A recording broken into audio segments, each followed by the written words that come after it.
I'm going to try to give a little bit of, you know, what this thing actually looks like overall.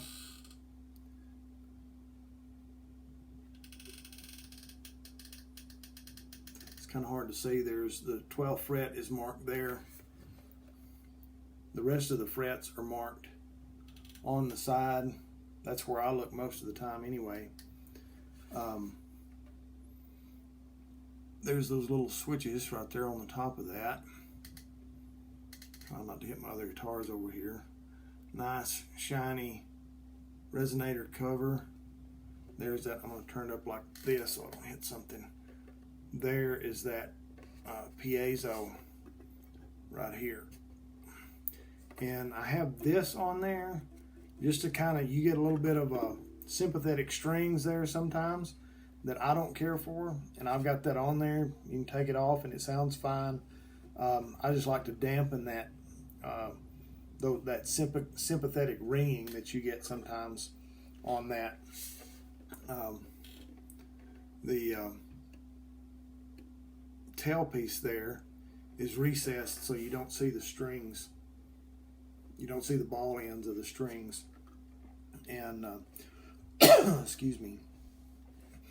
As I said, you've got 3 controls there: volume, tone, and blend. The blend is here. Volume, tone, and blend. And the blend has got a detent that will tell you when you're in the middle.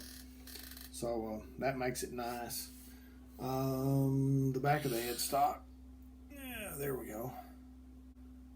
This neck is Gonçalo Alves. It's got these black streaks and stuff in it. It's a really nice looking wood. And the nice thing about it, it's got a real high amount of kind of a waxy substance in the resin. Now I did put a polyurethane on everything, but I came back and I sanded it completely down off of this neck to where you get a nice satin smooth neck. And that's one of the selling points of the Gonçalo Alves, is that it can go unfinished and it feels great. It feels better than you know, like a high gloss neck or something that's all sticky. And so I really like it. I've done a couple other of these, and I really like them. I kind of dig those. That's called Cosmo Black tuning machines. I dig that. I like that look there. It's not so bright and in your face.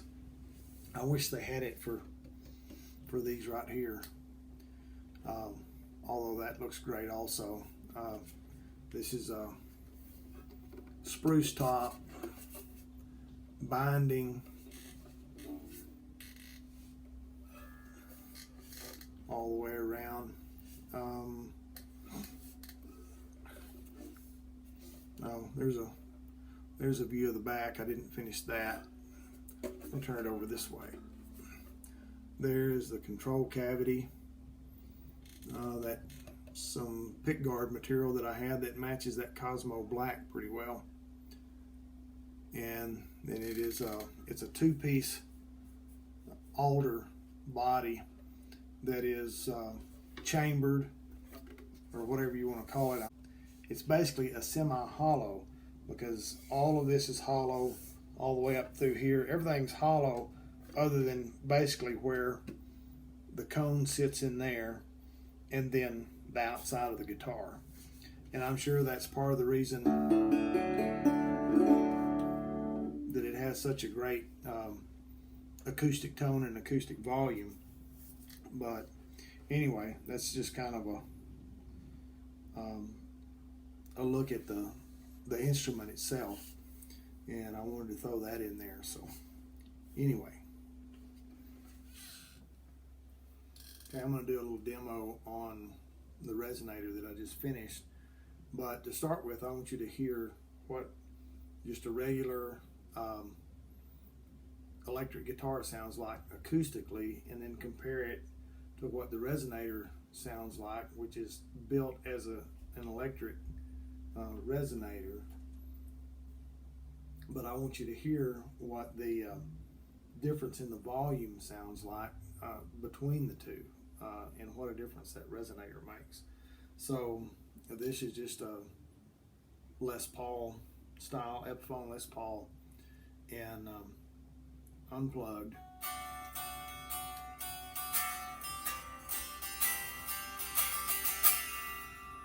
I don't know if it's even picking that up or not. I mean, you can't sit there and play that and enjoy yourself. I mean, there's not enough volume there to really actually hear what's going on.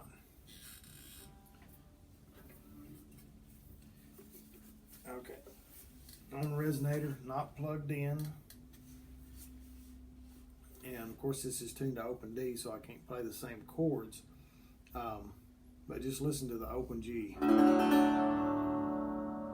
mean, it sounds as loud as you know, a regular acoustic guitar. I mean, I've seen acoustic guitars that aren't as loud as this.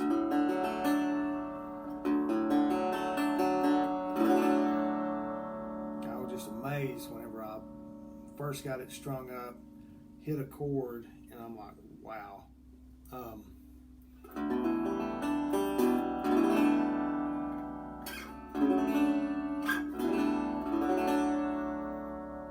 I love the way it sounds acoustically, and I've enjoyed just sitting here playing it acoustically, not bothering anybody else in the house, being amped up or anything, but just sitting here playing acoustically.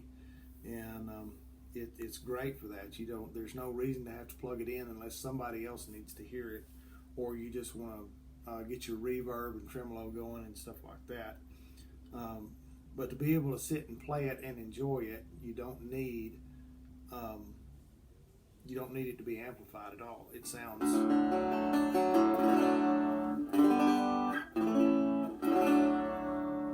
great the way it is.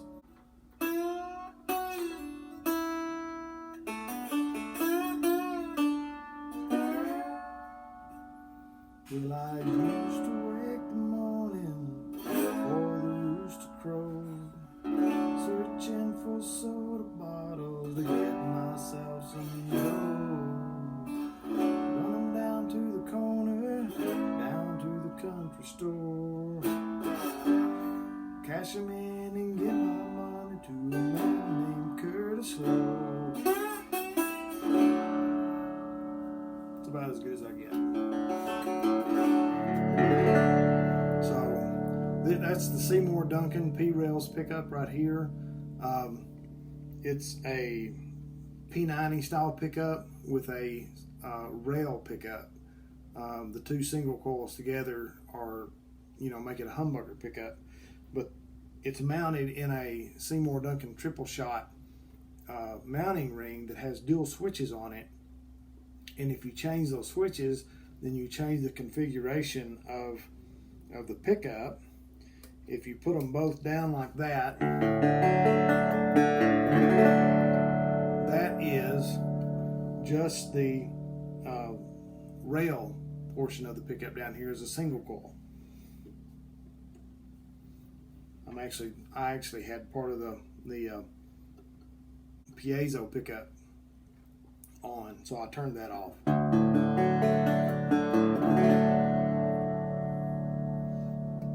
This is back to the humbucker part. This will be the P90 portion.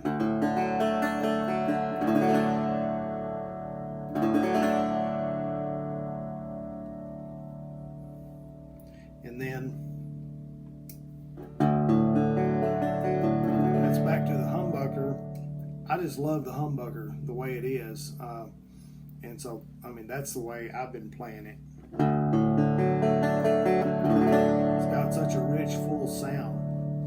And then, back here, you've got three knobs. You've got volume, tone, and then this is a blend pot.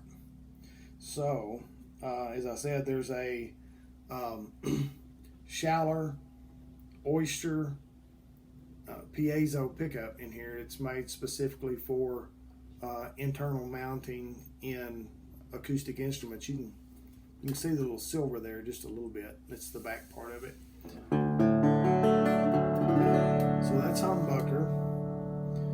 the piezo doesn't have, unless you're running through a preamp, the piezo doesn't have nearly as much volume. It doesn't have the output that your humbucker has. So when you turn all the way to your piezo, and it sounds so much like the acoustic tone that I don't know that you can tell the difference. It's not loud enough through the amp to actually overcome what I'm hearing right here. Now, if you get your ear up close to the amp, yes, it's coming out of the amp, and it's, you know, it's fairly loud, but this thing is loud acoustically enough that it doesn't really overcome this without turning up the volume quite a bit. So the nice thing about the blend pot, I'm going to hit this chord and let it ring.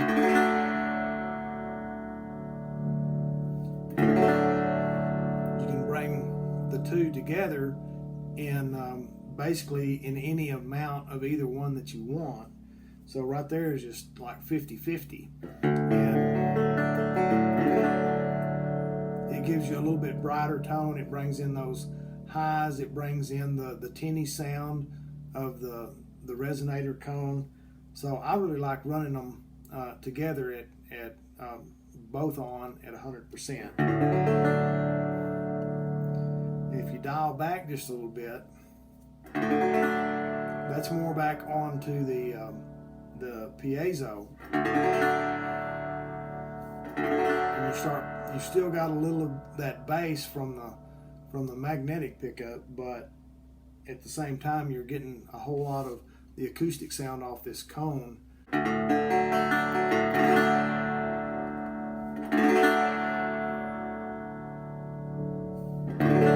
there's both of them on full, and then this is just the humbucker pickup.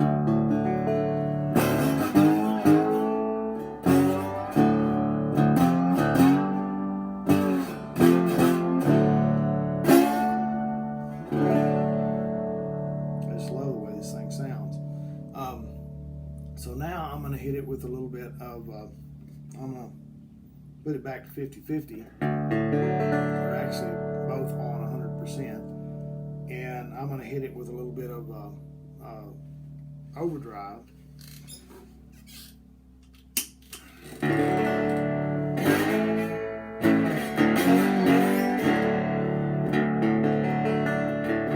That's pretty light overdrive. I'm going to up the gain on it a little bit there.